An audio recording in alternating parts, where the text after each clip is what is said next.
امام سلمی فرماتے ہیں بس کوئی اخیار ڈھونڈ لو اپنی صحبت کے لیے، اپنی زندگی کے لیے، کوئی اہل اللہ، کوئی صالحین، اتقیاء، ابرار، متقین ڈھونڈ لو اور ان کی صحبت میں جا جا کر بیٹھنا عادت بنا لو۔ پھر فرمایا وَالتَّبَعُدَ عَنْ صُحْبَةِ الْأَشْرَارِ،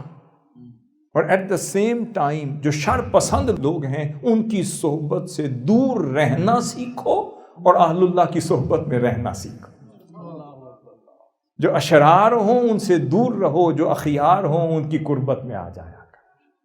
من تشبہ بقوم فہو منہم، اور جو جس قوم سے مشابہت رکھتا ہے وہ انہی میں سے ہوتا ہے۔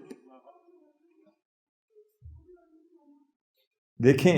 آپ نے بھی تو اپنی جوانی میں، اپنے لڑکپن میں، اپنے بچپن میں آنکھ کھولی، کوئی من موہن آپ کو بھی پسند آ گیا، کوئی صحبت آپ کو بھی مل گئی،